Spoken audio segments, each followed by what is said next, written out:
ഞാൻ Mary Metilda. Stay inspired സീരീസിൻ്റെ പുതിയൊരു എപ്പിസോഡിലേക്ക് എല്ലാവർക്കും സ്വാഗതം. മനുഷ്യർ പല തരക്കാരാണല്ലോ. ചിലരെ കണ്ടിട്ടില്ലേ, കൊച്ചു കൊച്ചു കാര്യങ്ങൾ മതി അവരെ അസ്വസ്ഥരാക്കാൻ. വലിയ പ്രശ്നങ്ങൾ ഉണ്ടായിക്കഴിഞ്ഞാൽ പിന്നെ അവർ ഹെൽപ്ലെസ് ആണ്. അതായത് ചിലരെക്കുറിച്ച് പറയാറില്ലേ, വീണിടത്ത് നിന്ന് അവർ എഴുന്നേക്കില്ല. ആ ഒരു കണ്ടീഷനിൽ ഇങ്ങനെ കഴിയാനാണ് അവർ ഇഷ്ടപ്പെടുന്നതെന്ന് പോലും നമ്മൾ സംശയിക്കും. മറ്റുള്ളവരെ കുറ്റപ്പെടുത്തുമ്പോൾ അവർക്ക് ഒരുപാട് സങ്കടം വരും, ചിലപ്പോൾ കരയും. അവഗണനയൊന്നും അവർക്ക് സഹിക്കാൻ പറ്റില്ല.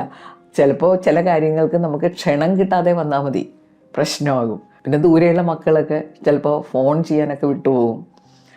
അവരതെല്ലാം മനസ്സിൽ കൊണ്ട് നടന്ന് സങ്കടപ്പെട്ട് നടക്കും. ഭർത്താവോ അല്ലെങ്കിൽ ഭാര്യ വേണ്ട പരിഗണന തരുന്നില്ല. ജോലി സ്ഥലത്ത് സഹപ്രവർത്തകർ അവരെന്തെങ്കിലുമൊക്കെ പറഞ്ഞു കഴിഞ്ഞാൽ അതും പ്രശ്നമായി. ഇങ്ങനെ അസ്വസ്ഥരായിട്ട് ജീവിക്കുന്നവരുണ്ട് കേട്ടോ. അവർ വിശ്വസിക്കുന്നത് എന്താണ്, പുറമേയുള്ള കാര്യങ്ങൾ, പുറമേ നടക്കുന്ന സംഭവങ്ങൾ ഞങ്ങളെ അസ്വസ്ഥരാക്കുന്നു. പക്ഷേ സത്യം അതല്ലല്ലോ. നമ്മുടെ മനസ്സില്ലേ, ഈ മനസ്സ് ദുർബലമായതുകൊണ്ടാണ് നമുക്കിങ്ങനെ ജീവിക്കേണ്ടി വരുന്നത്. ഈ ദുർബലമായ മനസ്സ് സത്യത്തിൽ നമ്മുടെ ചോയ്സ് ആണെന്ന് പറയാൻ പറ്റില്ല. അതിന് നമ്മൾ പ്രത്യേക ശ്രമമൊന്നും നടത്താതെ വളരെ ഓട്ടോമാറ്റിക്കായിട്ട് സംഭവിക്കുന്നതാണ്. അതങ്ങനെ വന്നു പോകുന്നതാണ്. പക്ഷെ നമ്മളെല്ലാവരും ആഗ്രഹിക്കുന്നത് എന്താണ്, നമുക്കൊരു സ്ട്രോങ് ആയിട്ടുള്ള, വളരെ ശക്തമായിട്ടുള്ള, പവർഫുള്ളായിട്ടുള്ളൊരു മനസ്സിൻ്റെ ഉടമയാകണം. നമ്മളെക്കുറിച്ച് മറ്റുള്ളവർ ഈ കമൻറ്റൊക്കെ പറയുമല്ലോ. എന്തായാലും നമ്മളൊരു സോഷ്യൽ ബീയിങ് ആയതുകൊണ്ട് മറ്റുള്ളവർ നമ്മളെക്കുറിച്ച് ചില കമൻറ്റ്സ് പറയും. മറ്റുള്ളവർ നമ്മളെക്കുറിച്ച് ഒരു കമൻറ്റ് പറയുന്നു, അതായത് അയാളൊരു പാവം ഉണ്ടോ. ഈ കമൻറ്റ് നല്ല കമൻ്റാണോ? അവർ നമ്മളെക്കുറിച്ച് നല്ലതാണോ പറയുന്നത്? തീർച്ചയായിട്ടും അല്ല. നമ്മൾ സ്ട്രോങ് ആയിട്ടുള്ള ഒരാളല്ലെന്നാണ് അവർ പറഞ്ഞു വെക്കുന്നത്. ഇങ്ങനെ നമ്മളെക്കുറിച്ച് മറ്റുള്ളവർ പറയുന്നത് സത്യത്തിൽ നമ്മൾ ഇഷ്ടപ്പെടാൻ വഴിയില്ല. പക്ഷെ പലരുടെ പെരുമാറ്റവും നമ്മളെ ഈ നിഗമനത്തിലേക്ക് എത്തിക്കും, അയാളൊരു പാവം. നമുക്കതല്ല വേണ്ടതല്ലേ. ചിലരാണെങ്കിൽ മറ്റുള്ളവരെല്ലാവരും നമ്മളെക്കുറിച്ച് നല്ലത് മാത്രമേ പറയാവൂ. അതിനുവേണ്ടി കിണഞ്ഞ് പരിശ്രമിച്ച് ജീവിതം ദുരന്തമാക്കി മാറ്റും. നമുക്ക് വേണ്ടത് എന്താണെന്ന് ചോദിച്ചു കഴിഞ്ഞാൽ എല്ലാവരും പറയുമല്ലേ, സന്തോഷം, സമാധാനം. ഇതെല്ലാം നമുക്ക് കിട്ടണമെങ്കിൽ ഒരേ ഒരു വഴിയേ ഉള്ളൂ, നമ്മൾ കരുത്തുറ്റ ഒരു മനസ്സിൻ്റെ ഉടമയാവുക. ഒരു സ്ട്രോങ് പവർഫുൾ മൈൻഡ് നമുക്ക് ഉണ്ടാവണം. അത് നമ്മുടെ ചോയ്സാണ്. ദുർബലമായ മനസ്സ്, അതിനുവേണ്ടി നമ്മൾ സ്പെഷ്യലായിട്ടൊന്നും ചെയ്യണ്ട. പക്ഷേ സ്ട്രോങ് ആയിട്ടുള്ളൊരു മനസ്സ് നമുക്ക് വേണമെങ്കിൽ നമ്മൾ ചില കാര്യങ്ങൾ ചെയ്യണം. വളരെ സിമ്പിളായിട്ടുള്ള, പവർഫുള്ളായിട്ടുള്ള കുറച്ച് കാര്യങ്ങൾ. ഏതൊരാൾക്കും അത് പ്രാക്ടീസ് ചെയ്ത് വളരെ പവർഫുള്ളായിട്ടുള്ളൊരു മനസ്സിൻ്റെ ഉടമയാകാൻ പറ്റും. അങ്ങനെ ആയിക്കഴിഞ്ഞാൽ നമ്മുടെ ജീവിതത്തിൽ വരുന്ന മാറ്റം അത് നമ്മൾ അനുഭവിച്ചറിയേണ്ടതാണ്. നമ്മുടെ മനസ്സിൻ്റെ പവർ എന്ന് പറഞ്ഞാൽ അത് അനന്തമാണ്. ആ ശക്തി നമ്മൾ ഉപയോഗിക്കണമെങ്കിൽ ചിലപ്പോൾ നമ്മൾ ഇതുവരെ കണ്ടീഷൻഡ് ആയിട്ടുള്ള കാര്യങ്ങളെ നമ്മൾ ഉപേക്ഷിക്കണം. പുതിയ കാര്യങ്ങൾ നമ്മൾ പ്രാക്ടീസ് ചെയ്യണം. അപ്പോൾ ഒരു സ്ട്രോങ് മൈൻഡിൻ്റെ ഉടമയാകാൻ നിങ്ങൾക്ക് താല്പര്യമുണ്ടോ എങ്കിൽ നിങ്ങളെ സഹായിക്കാൻ കുറച്ച് കാര്യങ്ങൾ എനിക്ക് ഷെയർ ചെയ്യാനുണ്ട്. ഒന്ന്, സ്ട്രോങ് മൈൻഡ്, കരുത്തുറ്റ മനസ്സ് നമ്മുടെ ഒരു ചോയ്സാണ്. സ്ട്രോങ് മൈൻഡിന് വേണ്ടി നമ്മൾ ചില കാര്യങ്ങൾ ചെയ്യേണ്ടതായിട്ട് വരും. അതിലെ ഏറ്റവും പ്രധാനമാണ് 2 കാര്യങ്ങൾ നമ്മൾ ഉപേക്ഷിക്കുക, ചെയ്യാതിരിക്കുക. ചെയ്യാനല്ലേ ബുദ്ധിമുട്ട്, ചെയ്യാതിരിക്കാൻ വലിയ വിഷമമൊന്നുമില്ലല്ലോ. പക്ഷെ നമ്മൾ ഉപേക്ഷിക്കേണ്ട 2 കാര്യങ്ങൾ, ഉപേക്ഷിക്കാൻ നല്ല വിഷമമുള്ള കാര്യങ്ങളാണ് കേട്ടോ. പക്ഷേ സിമ്പിളായിട്ട് നമുക്കത് പ്രാക്ടീസ് ചെയ്യാം. ഒന്ന്, കംപ്ലൈനിങ്, പരാതി പറയലില്ലേ, അതെന്തായാലും നിർത്തണം. പരാതി പറയൽ നമ്മളെ കൂടുതൽ ദുർബലരാക്കും, നമ്മുടെ മനസ്സിനെ ദുർബലമാക്കും. ഈ പരാതിപ്പെടുമ്പോൾ നമ്മൾ നിസ്സഹായാവസ്ഥയാണ് അവിടെ എക്സ്പ്രസ് ചെയ്യുന്നത്. അതായത് ചില പ്രശ്നങ്ങളുണ്ട്, അല്ലെങ്കിൽ ഞാൻ ആഗ്രഹിക്കുന്ന രീതിയിൽ ചിലർ കാര്യങ്ങൾ ചെയ്യുന്നില്ല. ഇതൊക്കെ പരിഹരിക്കുന്നതിന് പകരം നമ്മൾ അതിനെക്കുറിച്ച് കംപ്ലയിൻറ്റ് ചെയ്യുമ്പോൾ, നമ്മൾ അതിനെക്കുറിച്ച് പരാതിപ്പെടുമ്പോൾ നമ്മുടെ നിസ്സഹായാവസ്ഥ വളർത്തിക്കൊണ്ടുവരികയാണ്. നമ്മുടെ ദുർബലമായ മനസ്സിനെ ഒന്നുകൂടി ദുർബലപ്പെടുത്തുകയാണ്. അപ്പോൾ ഈ പരിപാടി നിർത്തണം. പരാതിപ്പെടുന്നതിൻ്റെ ഏറ്റവും അടിസ്ഥാനപരമായ കാര്യം റിയാലിറ്റിയും നമ്മൾ പ്രതീക്ഷിക്കുന്നതും തമ്മിലുള്ള ഗ്യാപ്പാണ്. അപ്പം നമ്മൾ പ്രതീക്ഷിക്കുന്നതിലേക്ക് എത്താൻ നമുക്കെന്ത് ചെയ്യാൻ പറ്റും? ആ കാര്യങ്ങൾ ചെയ്യാൻ തുടങ്ങുമ്പോൾ നമ്മുടെ മൈൻഡ് വളരെ പവർഫുള്ളാകും. പിന്നെ ചെയ്യാൻ പാടില്ലാത്തത് എന്താണെന്നോ, എക്സ്ക്യൂസ് പറയൽ നമ്മുടെ സോഷ്യൽ ലൈഫിൽ നമ്മൾ ശീലമാക്കിയിട്ടുള്ളൊരു കാര്യമാണ്. സത്യത്തിൽ എക്സ്ക്യൂസ് പറയുമ്പോൾ എന്താണെന്നോ സംഭവിക്കുന്നത്, നമുക്ക് സംഭവിച്ച ഒരു കുറവ് അല്ലെങ്കിൽ തെറ്റ് നമ്മൾ അതിൻ്റെ ഉത്തരവാദിത്തം ഏറ്റെടുക്കുന്നില്ല.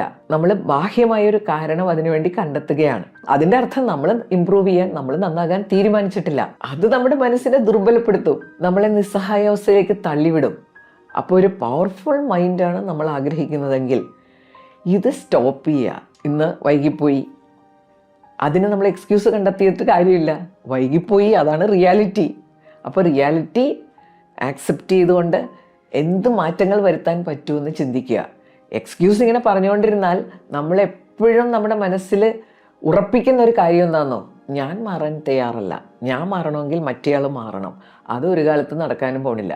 രണ്ടാമത്തെ കാര്യം, പവർഫുൾ മൈൻഡ് നമുക്ക് സ്വന്തമാക്കണമെങ്കിൽ നമ്മൾ കർമ്മനിരതരായിരിക്കണം. ആക്ഷൻ. നമ്മൾ സ്വപ്നം കാണണം. നമ്മുടെ ഉറക്കം കെടുത്താനുള്ളതാണ് സ്വപ്നമെന്ന് അബ്ദുൽ കലാം നമ്മളോട് പറഞ്ഞിട്ടുണ്ട്. അതിൻ്റെ അർത്ഥം എന്താ? നമ്മൾ അതിന് വേണ്ടിയിട്ടുള്ള ഒരു ആക്ഷനിലേക്ക് കടക്കണം. നമ്മുടെ ദുർബലമായ മനസ്സിൽ ഓട്ടോമാറ്റിക്കായിട്ട് വരുന്ന ഒരു കാര്യമാണ് പ്രൊക്രാസ്റ്റിനേഷൻ. അത് തകർത്തെറിയണം. നമ്മൾ പ്ലാൻ ചെയ്യുക, ആ പ്ലാൻ അനുസരിച്ച് കാര്യങ്ങൾ ചെയ്യുക. നമ്മൾ നേരത്തെ പറഞ്ഞ ഈ എക്സ്ക്യൂസും പരാതിയും നിർത്തിക്കഴിഞ്ഞാൽ തന്നെ നമുക്ക് ആക്ഷനുള്ള സമയം കിട്ടും. മൂന്നാമത്തെ കാര്യം, ജീവിതത്തിൽ ഇങ്ങനെ പല സംഭവങ്ങളും ഉണ്ടായിക്കൊണ്ടിരിക്കും. അതിനെ ഈ ഭാഗ്യ നിർഭാഗ്യങ്ങളുമായിട്ട് കൂട്ടിക്കുഴക്കാതിരിക്കുക. ഞാനൊരു കഥ പറയാം കേട്ടോ. അപ്പോൾ ഇതൊരു കർഷകന്റെ കഥയാണ്. അയാൾക്കൊരു മകനുണ്ട്. ഇവരുടെ വീട്ടിലൊരു വൈൽഡ് ഹോഴ്സ്, ഒരു കാട്ടുകുതിര എങ്ങനെയോ വന്നെത്തി. പക്ഷേ ഈ കാട്ടുകുതിരയെ അവർ ട്രെയിൻ ചെയ്തെടുത്തു. കാട്ടുകുതിര ഇവർക്ക് വേണ്ടി പല കാര്യങ്ങൾ ചെയ്യാൻ തുടങ്ങി. അപ്പോൾ അവരുടെ അയൽവാസികളൊക്കെ പറഞ്ഞു, നിങ്ങൾക്ക് എന്ത് ഭാഗ്യമാണ്, ഒരു കുതിര കാട്ടിൽ നിന്ന് നിങ്ങളുടെ വീട്ടിലെത്തി, നിങ്ങൾക്ക് അതുകൊണ്ട് എന്തെല്ലാം പ്രയോജനങ്ങളുണ്ടായി, നിങ്ങൾ നല്ല ഭാഗ്യമുള്ള ആളാണ് കേട്ടോ. അപ്പോൾ ഈ കർഷകൻ ഒന്ന് പുഞ്ചിരിക്കും. ആ ശരിയാണ്, ഇങ്ങനെ ഒരൊറ്റ വാക്കിൽ അതിന് മറുപടി കൊടുക്കും. ഭാഗ്യമാണെന്ന് പറയുന്നതിന് വലിയ പ്രാധാന്യമൊന്നും അയാൾ കൊടുക്കൂല. അങ്ങനെ ഇരിക്കെ ഈ കാട്ടുകുതിര ഒരു ദിവസം കാട്ടിലേക്ക് ഓടിപ്പോയി. അപ്പം അയൽവാസികൾ ഇയാളുടെ അടുത്ത് വന്ന് പറഞ്ഞു, എന്നാലും എന്ത് കഷ്ടമായി പോയി, നിങ്ങളുടെ ഒരു നിർഭാഗ്യം നോക്കണേ, ഇത്രയും നാൾ നിങ്ങളുടെ കൂടെ നിന്ന കുതിര പെട്ടെന്ന് കാട്ടിലേക്ക് ഓടിപ്പോയല്ലോ, അത് കഷ്ടമായി പോയി. അപ്പോഴും അയാൾ ശരിയാണ്, അത് ഓടിപ്പോയി. അതായത് ഒരു നിർഭാഗ്യം തനിക്ക് സംഭവിച്ചു എന്ന് സമ്മതിച്ചു കൊടുക്കാൻ അയാൾ തയ്യാറായില്ല. കുറച്ചു കാലം കഴിഞ്ഞപ്പോൾ എന്ത് സംഭവിച്ചെന്നോ, ഈ കുതിര വേറെ കുറച്ച് കുതിരകളുമായിട്ട് തിരിച്ചു വന്നു. അപ്പം എല്ലാവരും പറഞ്ഞു, അയ്യോ ഇങ്ങനെ കുതിര ഓടിപ്പോയെങ്കിൽ നിങ്ങളുടെ ഒരു ഭാഗ്യം നോക്കണേ, നിങ്ങൾക്ക് ഒന്നിനു പകരം എത്ര കുതിരകളെ കിട്ടി. അപ്പോഴും അയാൾ പുഞ്ചിരിയോടുകൂടി ആ ശരിയാണ്, വലിയ ഭാഗ്യമാണെന്ന് പറയാനോ അതിൽ മതിമറന്ന് സന്തോഷിക്കാനോ അയാൾ തയ്യാറായില്ല. അപ്പോൾ പുതിയ കുതിരകളെയൊക്കെ ട്രെയിൻ ചെയ്യുന്നതിനിടയിൽ അയാളുടെ മകൻ വീണ് കാലൊടിഞ്ഞു. വീണ്ടും അയൽവാസികൾ വന്നു, ദുഃഖം പ്രകടിപ്പിച്ചു, അയാളുടെ നിർഭാഗ്യമോർത്ത് വിഷമിച്ചു. അയാൾ അപ്പോഴും കുലുക്കമൊന്നുമില്ലാതെ ശരിയാണ്, അങ്ങനെ പറ്റിപ്പോയി. അത് കഴിഞ്ഞ് ആ രാജ്യത്ത് വലിയൊരു യുദ്ധം വന്നിട്ടോ. യുദ്ധം വന്നപ്പോൾ അവിടുത്തെ ചെറുപ്പക്കാരോടൊക്കെ പട്ടാളത്തിൽ ചേരാൻ വന്നു. നാട്ടിലുള്ള ചെറുപ്പക്കാരെയൊക്കെ കണ്ടെത്തിക്കൊണ്ടുവരാൻ രാജാവ് കൽപ്പിച്ചു. അപ്പോൾ ഇവരുടെ വീട്ടിൽ വന്നപ്പോൾ ഈ ചെറുപ്പക്കാരൻ, ഇയാളുടെ മകൻ കാലൊടിഞ്ഞ് കിടക്കുന്നത് കൊണ്ട് അവർ പിന്നെ ആ ശ്രമം ഉപേക്ഷിച്ചു. അപ്പോഴും മറ്റുള്ളവർ പറഞ്ഞു, ആ മോൻ്റെ കാലൊടിഞ്ഞത് കൊണ്ട് ഭാഗ്യമായി, പട്ടാളത്തിൽ നിർബന്ധമായിട്ട് ചേരേണ്ടി വന്നില്ലല്ലോ. ഒരു കാര്യം സംഭവിക്കുമ്പോൾ ആ സംഭവം മാത്രം എടുത്തിട്ട് അതിൻ്റെ ഭാഗ്യനിർഭാഗ്യങ്ങളെക്കുറിച്ച് ചിന്തിക്കരുത്. എല്ലാം എൻ്റെ ഭാഗ്യമാണ് അല്ലെങ്കിൽ നിർഭാഗ്യമാണെന്ന് നമ്മൾ ചിന്തിക്കുമ്പോൾ നമ്മുടെ മനസ്സ് വളരെ ദുർബലമാകും. ദുർബലമാകുന്നതിൻ്റെ കാരണം നമ്മൾ അതിൻ്റെ ഉത്തരവാദിത്വം ഏറ്റെടുക്കുന്നില്ല, അത് ബാഹ്യശക്തികൾക്ക് വിട്ടുകൊടുക്കുകയാണ്. അവിടെ നമ്മൾ പവർഫുൾ ആകുന്നത് എങ്ങനെയാ? അവിടെ നമ്മുടെ മനസ്സെങ്ങനെ ശക്തമാകും? ആ രണ്ട് വാക്കുകളില്ലേ, എൻ്റെ നിർഭാഗ്യം, എൻ്റെ ഭാഗ്യം, അതിനോട് തൽക്കാലം നമുക്ക് വിട പറയാം. 4, തോൽവിയില്ലേ, ഫെയിലിയർ. ഇതുപോലെ നമ്മുടെ മനസ്സിനെ ശക്തമാക്കാനുള്ളൊരു സംവിധാനമില്ല. തോൽവി നമ്മളെ പല പാഠങ്ങളും പഠിപ്പിക്കും. ചിലപ്പോൾ നമ്മൾ കൃത്യമായിട്ട് കാര്യങ്ങൾ ചെയ്തു, അതിനുവേണ്ടി ശ്രമിച്ചു, എന്നിട്ടും തോറ്റുപോയി. അപ്പോൾ തീർച്ചയായിട്ടും നമ്മുടെ മനസ്സിൽ ആദ്യം വരേണ്ട ചിന്ത, ഈ തോൽവി ഒന്നിൻ്റെയും അവസാനമല്ല. കാരണം നമ്മൾ പലപ്പോഴും കണ്ടിട്ടുണ്ട്, ചില കാര്യങ്ങളിൽ ചിലർ പരാജയപ്പെടുന്നു. അപ്പോഴാണ് അവർ വേറെ ചില കാര്യങ്ങളെക്കുറിച്ച് ചിന്തിച്ച് അതിലൂടെ അതിശക്തമായിട്ട് തിരിച്ചുവരവ് നടത്തും. അങ്ങനെ ഒരു തിരിച്ചുവരവിന് നമ്മൾ ശ്രമങ്ങൾ നടത്തുമ്പോൾ അത് നമ്മുടെ മനസ്സിന് ശക്തി പകർന്നുകൊണ്ടിരിക്കും. നമ്മൾ ഒരു പരീക്ഷ എഴുതി, അതിൽ തോറ്റുപോയി, മകന് വേണ്ടി നമ്മൾ കുറേ കാര്യങ്ങൾ ചെയ്തു, അതിന് റിസൾട്ട് കിട്ടിയില്ല. അപ്പോൾ നമുക്ക് സങ്കടം വരും, കരയാം, ഒരു പ്രശ്നവുമില്ല. ഈ കരച്ചിൽ എന്നുള്ളത് നമ്മുടെ മനസ്സിനെ ദുർബലപ്പെടുത്തുന്ന ഒന്നല്ല കേട്ടോ. ഇമോഷനെ എക്സ്പ്രസ് ചെയ്ത് മനസ്സിനെ ശാന്തമാക്കാനുള്ള ഒരു പ്രക്രിയയാണ്. മനസ്സ് കുറച്ച് കഴിയുമ്പോൾ ശാന്തമാകും. അപ്പോൾ ഒരു തിരിച്ചുവരവ് നടത്തണം. പരാജയത്തെ നോക്കിക്കാണുന്ന ഈ രീതിയുണ്ടല്ലോ, അത് നമ്മുടെ മനസ്സിനെ ശക്തിപ്പെടുത്തും.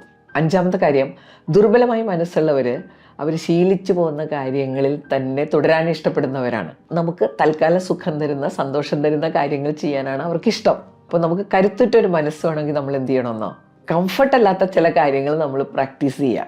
അങ്ങനെ 1-2 കാര്യങ്ങളെങ്കിലും ദിവസേന ചെയ്യുക. ചിലപ്പോൾ നമ്മുടെ മനസ്സിലുള്ള ചില ആഗ്രഹങ്ങളായിരിക്കാം, അത് ചെയ്യണമെന്നുണ്ട്, പക്ഷേ അതിൻ്റെ ബുദ്ധിമുട്ട് ഓർത്തിട്ട് നമ്മൾ ചെയ്യാതിരിക്കുക. അപ്പോൾ അങ്ങനെ 1-2 കാര്യങ്ങൾ കണ്ടെത്തി അങ്ങോട്ട് പ്രാക്ടീസ് ചെയ്യുക. അപ്പോൾ പുതിയതായിട്ടൊരു സ്കിൽ പ്രാക്ടീസ് ചെയ്യുമ്പോൾ, ഞാൻ ഇതുവരെ ചെയ്യാത്ത ചില കാര്യങ്ങൾ ചെയ്യുമ്പോൾ നമുക്കൊരു ആത്മവിശ്വാസം ഉണ്ടാവും അല്ലേ, എനിക്കിത് ചെയ്യാൻ പറ്റി. അത് നമ്മുടെ മനസ്സിനെ സ്ട്രോങ് ആക്കും. ആറാമത്തെ കാര്യം, ഈ ദുർബലമായ മനസ്സുള്ളവരുടെ ഏറ്റവും വലിയ ലക്ഷണം എന്ന് പറഞ്ഞാൽ അവർ തീരുമാനങ്ങളൊന്നും സ്വന്തമായിട്ട് എടുക്കില്ല. എന്തെങ്കിലും കാര്യം ചെയ്യണമെങ്കിൽ കുറേ ആളുകളോട് ഞാനിത് ചെയ്തോട്ടെ, ഇങ്ങനെ ചെയ്താൽ പ്രശ്നം ഉണ്ടാവുമോ, തീരുമാനമെടുത്തതിന് ശേഷം മറ്റുള്ളവരുടെ അഭിപ്രായം തേടി നടക്കും. നമുക്ക് കരുത്തുറ്റൊരു മനസ്സിൻ്റെ ഉടമയാകണമെങ്കിൽ നമ്മൾ ചെയ്യേണ്ട ഒരു കാര്യമുണ്ട്. നമുക്ക് കിട്ടുന്ന ആ വിവരങ്ങൾ ശേഖരിക്കുക എന്നുള്ളത് നമുക്ക് ചെയ്യാവുന്നതാണ്. പക്ഷേ ശേഖരിച്ച വിവരങ്ങൾ പ്രോസസ്സ് ചെയ്ത് നമുക്കെന്ത് വേണമെന്ന് തീരുമാനിക്കുക, ആ തീരുമാനങ്ങളിൽ ഉറച്ചു നിൽക്കുക. ഞാൻ തീരുമാനമെടുത്ത് മുന്നോട്ട് പോകുമ്പോൾ പലർക്കും പല അഭിപ്രായങ്ങളുണ്ടാവും, പക്ഷെ എനിക്ക് ബോധ്യപ്പെട്ട ആ തീരുമാനത്തിൽ ഉറച്ചു നിൽക്കുന്നത് ഒരു സ്ട്രോങ് മൈൻഡിൻ്റെ ഏറ്റവും വലിയ ലക്ഷണമാണ്. ഏഴാമത്തെ കാര്യം, ഈ സ്ട്രോങ് മൈൻഡ് ഉള്ളവരുടെ ഏറ്റവും വലിയൊരു ലക്ഷണം അവരുടെ ഇമോഷണൽ കൺട്രോളാണ്. അവരുടെ വികാരങ്ങളെ അവർ കൃത്യമായിട്ട് മാനേജ് ചെയ്യും. അപ്പോൾ ഇതൊന്ന് പ്രാക്ടീസ് ചെയ്ത് കഴിഞ്ഞാൽ നമ്മുടെ മനസ്സ് വളരെ സ്ട്രോങ് ആകും. ദേഷ്യം വരുമ്പോൾ വായിൽ തോന്നിയതെല്ലാം വിളിച്ചു പറയുക, അല്ലെങ്കിൽ ഷൗട്ട് ചെയ്യുക, ഇതിൻ്റെ എല്ലാം പിന്നിൽ അവരുടെ ദുർബലമായ മനസ്സാണ്. സ്ട്രോങ് മൈൻഡ് എന്ന് പറഞ്ഞാൽ നമ്മുടെ മനസ്സിൻ്റെ മേൽ നമുക്ക് നിയന്ത്രണം ഉണ്ടാവണം, നമ്മുടെ ചിന്തകളുടെ മേൽ നമുക്ക് നിയന്ത്രണം ഉണ്ടാകണം. ആ നിയന്ത്രണം ഉണ്ടാകുമ്പോൾ ഇമോഷണൽ കൺട്രോൾ ഉണ്ടാവും. നമുക്ക് പേടി വരുമ്പോൾ നമ്മൾ എങ്ങനെ അതിനോട് പ്രതികരിക്കുന്നു, ദേഷ്യം വരുമ്പോൾ എങ്ങനെ അതിനോട് പ്രതികരിക്കുന്നു, ഇതെല്ലാം നമ്മുടെ മനസ്സ് എത്ര സ്ട്രോങ് ആണെന്ന് സൂചിപ്പിക്കുന്ന കാര്യങ്ങളാണ്. ഇതെല്ലാം സംഭവിക്കുമ്പോൾ നമ്മുടെ ശരീരത്തിനുള്ളിൽ സ്ട്രെസ് ഹോർമോൺസ് ആക്ടിവേറ്റഡ് ആവും. അപ്പോൾ ആ സമയത്ത് നമ്മൾ ചെയ്തു പോകുന്ന ചില കാര്യങ്ങളുണ്ട്. പക്ഷേ നമ്മൾ ആ പ്രവൃത്തി ചെയ്യുന്നതിന് മുമ്പ് നമുക്കൊരു സ്പേസ് കിട്ടും. സ്ട്രെസ് ഹോർമോൺസ് ഉൽപ്പാദിപ്പിക്കപ്പെട്ട് ഏതാനും സെക്കൻഡുകൾ കഴിയുമ്പോൾ അതിൻ്റെ ഒരു പ്രൊഡക്ഷൻ അവിടെ നിൽക്കും. എന്നിട്ട് നമ്മൾ ആക്ഷനിലേക്ക് കിടക്കുകയാണ്. അപ്പോൾ ഇത് നിന്ന് കഴിഞ്ഞാൽ ആക്ഷനിലേക്ക് കിടക്കുന്നതിന് മുമ്പ് നമുക്കൊരു ചെറിയ സ്പേസ് കിട്ടും. ആ സ്പേസിൽ നമ്മൾ ചൂസ് ചെയ്യണം നമ്മൾ എന്താണ് ഇതിൽ ചെയ്യാൻ പോകുന്നത്. ഇത് നമ്മൾ പലപ്പോഴും ഉപയോഗിക്കാറുണ്ട്. ഞാൻ കഴിഞ്ഞ ദിവസം ഇങ്ങനെ മെട്രോയിൽ യാത്ര ചെയ്യുമ്പോൾ എൻ്റെ അടുത്തൊരു ഹസ്ബൻഡ് ആൻഡ് വൈഫാണെന്ന് തോന്നുന്നു. 2 പേരും സംസാരിക്കാൻ തുടങ്ങി. വലിയ വഴക്കായിട്ടോ. എനിക്ക് തന്നെ പേടിയായി എന്തെങ്കിലുമൊക്കെ അവിടെ സംഭവിക്കുമോ. അങ്ങനെ പരസ്പരം ഇങ്ങനെ ആർഗ്യൂ ചെയ്ത് ദേഷ്യപ്പെട്ടുകൊണ്ടിരിക്കുമ്പോൾ ആ പെൺകുട്ടിക്ക് ഒരു ഫോൺ കോൾ വന്നു. ഫോൺ എടുത്തപ്പോൾ പെട്ടെന്നൊരു ഭാവമാറ്റം. അപ്പുറത്ത് നിൽക്കുന്ന ആളോട് വളരെ ഭവ്യതയോടുകൂടി സന്തോഷത്തോടുകൂടി ഈ കുട്ടി സംസാരിക്കുകയാണേ. അപ്പോൾ ഒന്ന് ആലോചിച്ച് നോക്കിയേ, നമുക്കെപ്പോഴും ഇങ്ങനെ ഒരു സ്പേസ് ഉണ്ട് നമ്മൾ എന്ത് ചൂസ് ചെയ്യണമെന്ന്. അതുകൊണ്ട് വളരെ ദേഷ്യപ്പെട്ടിരിക്കുന്ന സന്ദർഭത്തിലും ആ കുട്ടി ചൂസ് ചെയ്തു എന്ത്, ഈ ആളോട് മര്യാദയ്ക്കും സ്നേഹത്തോടും സന്തോഷത്തോടുകൂടി സംസാരിക്കണമെന്ന്. അങ്ങനെയാണ് മനുഷ്യൻ്റെ സെറ്റപ്പ്. അപ്പോൾ ഈ ചോയ്സ് നമുക്ക് കൃത്യമായിട്ട് നമ്മൾ ആഗ്രഹിക്കുന്ന രീതിയിൽ പ്രയോജനപ്പെടുത്തണമെങ്കിൽ, ചോയ്സ് അവിടെ ഉണ്ട്, പക്ഷെ പ്രയോജനപ്പെടുത്തണമെങ്കിൽ, അല്ലെങ്കിൽ അങ്ങനെ പ്രയോജനപ്പെടുത്തുമ്പോഴാണ് നമ്മുടെ മനസ്സ് സ്ട്രോങ് ആകുന്നത്. നമുക്ക് എല്ലാവർക്കും ഉള്ള ഏറ്റവും പ്രൈസ്ലെസ് ആയിട്ടുള്ള അമൂല്യമായിട്ടുള്ളൊരു നിധിയാണ് നമ്മുടെ മനസ്സ്. ഇതിനെ നമുക്ക് മാത്രമേ കൺട്രോൾ ചെയ്യാൻ പറ്റുള്ളൂ. ബാഹ്യശക്തികൾക്കൊക്കെ അതിനെ സ്വാധീനം ചെലുത്താമെന്നല്ലാതെ ഈ ഒരു കൺട്രോൾ നമ്മുടെ നിയന്ത്രണത്തിലാണ്. ഈ ഒരു കൺട്രോൾ നമ്മുടെ സ്വന്തമാണ്. അത് നമുക്ക് ഗുണകരമായ രീതിയിൽ നമ്മൾ പ്രയോജനപ്പെടുത്തണം. അതിനു വേണ്ട കാര്യങ്ങൾ ചെയ്യണം. ഒരു സ്ട്രോങ് മൈൻഡ് എങ്ങനെയായിരിക്കണം, സ്ട്രോങ് മൈൻഡുള്ള ആളുകൾ എന്തൊക്കെയാണ് ചെയ്യേണ്ടത്, അതെന്താണെന്ന് നമ്മൾ കണ്ടെത്തി അത് പ്രാക്ടീസ് ചെയ്യുമ്പോഴാണ് നമ്മുടെ മനസ്സ് സ്ട്രോങ് ആയിട്ട് മാറുന്നത്. അപ്പോൾ ഇന്ന് പറഞ്ഞ കാര്യങ്ങളൊക്കെ പ്രാക്ടീസ് ചെയ്യാമല്ലോ അല്ലേ. ഒരു സോഷ്യൽ ലൈഫിൽ നമ്മൾ മറ്റുള്ളവരിൽ നിന്ന് പ്രതീക്ഷിക്കുന്നത് ഒരു സ്നേഹം, ബഹുമാനം, കുറച്ച് പേടി, ഇതെല്ലാം ഇടകലർന്നുള്ളൊരു സമീപനമാണ്. തൊട്ടാവാടികളായിക്കഴിഞ്ഞാൽ മറ്റുള്ളവർക്ക് നമ്മളോടുണ്ടാകുന്ന സമീപനം എന്താണ്? നമ്മളൊരു പാവം, അയാളോട് എന്തും ആവാം. ചിലർ സാഡിസ്റ്റുകളാണേ. അവർ മറ്റുള്ളവരെ വിഷമിപ്പിക്കുക മാത്രമല്ല, അവർ വിഷമിക്കുന്നു എന്ന് കാണുമ്പോൾ അവർക്ക് കിട്ടുന്നൊരു സന്തോഷമുണ്ട്. അതുകൊണ്ടാണ് ഞാൻ നേരത്തെ പറഞ്ഞിട്ടുണ്ട്, തൊട്ടാവാടിയെ കണ്ടാൽ നമ്മളൊന്ന് തൊടും. അതുപോലെയാണ് നമ്മൾ ദുർബലമായ മനസ്സുള്ളവരാണെന്ന് കണ്ടു കഴിഞ്ഞാൽ ഇതുപോലെയുള്ള സാഡിസ്റ്റുകളുടെ ഇരകളായിട്ട് നമ്മൾ മാറും. മനസ്സിനെ പവർഫുള്ളാക്കാനുള്ള ഒരു ചോയ്സ് നമ്മുടെ അടുത്തുണ്ട്. ഇപ്പോൾ be strong, be mentally strong and see the difference. Video നിങ്ങൾക്ക് പ്രയോജനപ്പെട്ട ഷെയർ ചെയ്യാനും കമൻറ്റ് ചെയ്യാനും ഒന്നും മറക്കരുത് കേട്ടോ. ഇതൊക്കെ അടിസ്ഥാനമാക്കി ഡിസൈൻ ചെയ്തിരിക്കുന്ന കോഴ്സ് ഉണ്ട്, mind power and life skills. അതിൻ്റെ അടുത്ത ബാച്ച് ആരംഭിക്കുന്നത് ജൂൺ 10-ാം തീയതിയാണ്. 8 ദിവസം തുടർച്ചയായിട്ട് രാത്രി 8 മണി മുതൽ 9 മണി വരെ ഗൂഗിൾ മീറ്റിലാണ് പ്രോഗ്രാം. അപ്പോൾ ചിലരൊക്കെ എന്നോട് പ്രോഗ്രാം ഡീറ്റെയിൽസ് ഇതിനകം ചോദിച്ചിട്ടുണ്ട്. ചേരണമെന്ന് ആഗ്രഹിക്കുന്നവർ 9388605198 ഒരു വാട്സാപ്പ് മെസ്സേജ് വിടുക. അപ്പോൾ ഡീറ്റെയിൽസ് ഞാൻ തരാം. അടുത്ത ആഴ്ച പുതിയൊരു വീഡിയോയുമായിട്ട് നമുക്ക് വീണ്ടും കാണാം. Thank you.